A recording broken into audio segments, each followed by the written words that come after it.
안녕하세요. 대한민국 뮤직경매인자 경매노마드 도왕민입니다. 그저께인 5월 16일 날 보도자료가 하나 나갔습니다. 5월 18일부터 농지증 심사가 대폭 강화된다라는 보도자료가 나갔습니다.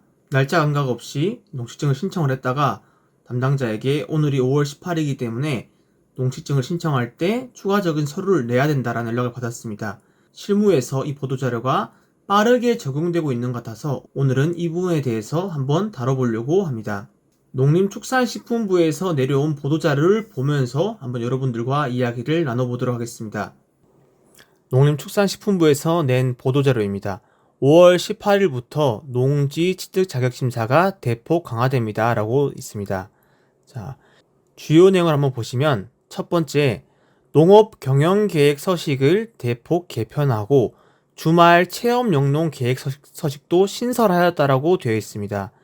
일반적으로 우리가 농지 취득을 할 때 세대 합산 면적이 1000제곱미터를 넘지 않을 경우에는 주말 체험 영농으로 신청을 했었고, 그 면적보다 넘을 경우에는 농업 경영 계획서를 제출을 해가지고 농지증을 발급을 받았습니다.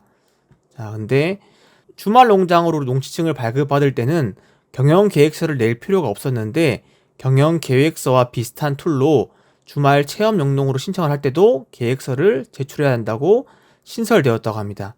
자, 그리고 제가 오늘 작성을 해보니까 조금 달라진 점이, 원래 저희가 경영 계획서를 작성을 할 때도 언제 영농에 착수할지는 기재를 했었습니다. 근데 조금 달라진 게 뭐냐면 수확 시기와 작업 일정, 농지 취득을 할 때 자금을 어디서 조달을 했는지 계획 또한 이제 기재를 하라고 합니다.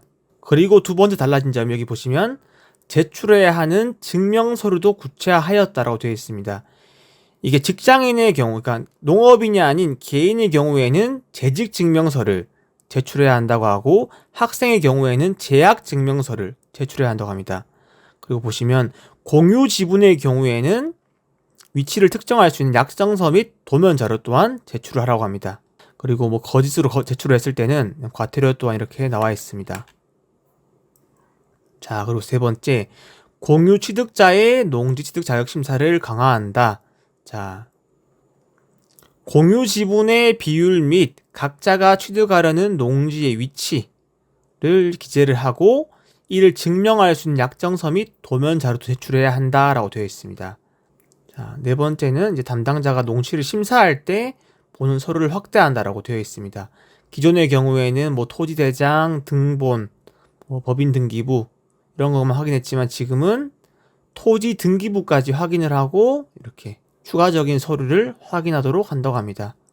뭐 이 부분은 사실 뭐 크게 신경 쓸 건 아닐 것 같고, 자, 다섯 번째가 좀 중요하다고 생각합니다.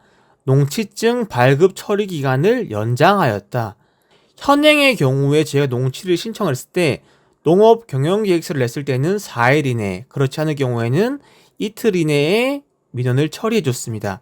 하지만 앞으로는 이제 농지증을 신청을 했을 때 7일 이내에 처리를 해준다고 합니다.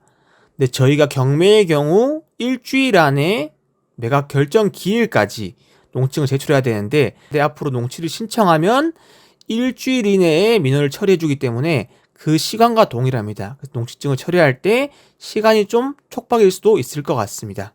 자, 그리고 더 한 가지 중요한 사실, 지자체 농지위원회 심의 대상인 경우에는 14일 이내 농지증을 발급한다고 합니다.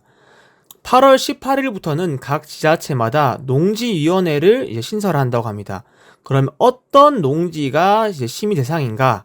다음 페이지를 보시면, 자, 8월 18일부터는 농지를 설치한다고 되어 있고, 첫 번째, 토지 거래 허가 구역의 농지를 취득하려는 자, 그 다음에 3인 이상의 공유 취득, 그리고 여기 보시면 농지 소재지 또는 인근에 거주하지 않으면서 농지를 취득하려는 자는 심의를 거친다.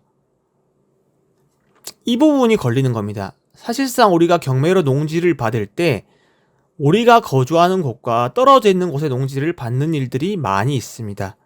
근데 이제 8월 18일부터는 이런 경우에는 농지위원회를 심의를 거친다고 하는데, 농지위원회 심의를 거치면은 14일 이내에 발급을 한다고 합니다. 즉 사실상 매각 결정 기일까지 농지증을 받는 게 이 서류상으로는 불가능한 일이 되는 겁니다. 그래서 이 부분은 좀 중요한 부분이라고 생각이 되고 8월 18일 이후로 실무에서 어떻게 적용되는지 좀 잘 지켜볼 필요가 있을 거라고 생각을 합니다. 자, 그 다음 마지막으로 이 부침 서류들이 나와 있는데 어떤 부분이 달라졌는지 한번 봐보도록 하겠습니다. 경영계획서는 일단은 앞쪽은 뭐 기존에 작성하던 것과 달라진 게 없습니다. 근데 두 번째 페이지를 봤을 때 농지 취득 자금 조달 계획이라는 게 있습니다.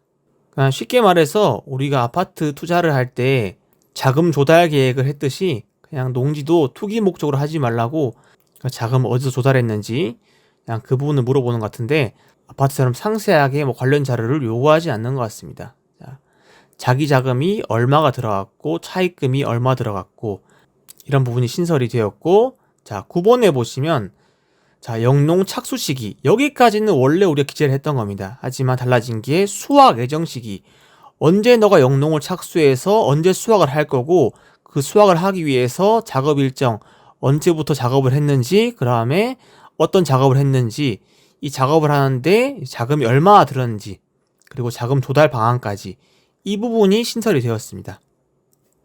그리고 11번 공유지분의 경우에는 농지 위치 또한 이렇게 되어 있고 자 이번에 새롭게 나온 게 주말 체험 영농 계획서 사실 툴은 농업 경영 계획서와 거의 동일하다고 생각하시면 됩니다.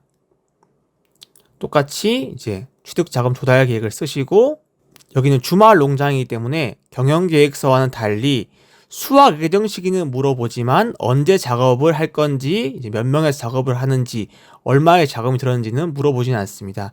그냥 이렇게 작성만 하시면 될 것 같습니다. 동일하게 공유지분의 경우에는 위치를 특정하라고 되어 있고 자, 제가 아까 말씀드렸듯 재직증명서와 재학증명서 등 직업을 확인할 수 있는 서류가 필요하다고 합니다. 자, 농지를 취득하려는 자가 제출해야 되는 증명서류가 있습니다. 공유취득 시에는 이제 농지의 위치와 면적을 특정해서 약정서 및 도면 자료를 내려갑니다. 사실상 경매의 경우에는 우리가 이 기존에 이제 이 사람들을 알고 있던 상황도 아니기 때문에 약정서를 내는 게 사실상 불가능한 일이라고 생각합니다. 저도 금일 농지증을 신청을 하면서 약정선 담당자에게 말을 하니까 요구를 하지 않았는데 결국 처리하는 담당자마다 FM대로 하시는 분들을 이거를 요구할 수 있지 않을까라는 생각이 듭니다. 하지만 실제로 이거는 거의 불가능한 일이기 때문에 이 관련해서 이제 문제가 나오면은 추후에 이 관련된 사항에 대해서는 경매의 경우에는 이런 부분에 대해서 뭐 새로운 규정이 내려오지 않을까라고 생각을 합니다. 이상 오늘 농림축산식품부에서 내려온 농지 심사에 대한 보도자료를 보면서 제 짧은 의견을 한번 말씀드려 봤습니다. 이미 오늘부터 실행이 되고 있기 때문에 농지를 신청하시는 분들은 이 부분을 유의하셔가지고 신청하셨으면 좋겠습니다. 이상 오늘 영상은 여기서 마치도록 하고 지금까지 대한민국 묘지경매린자 경매노마드 도광민입니다. 감사합니다.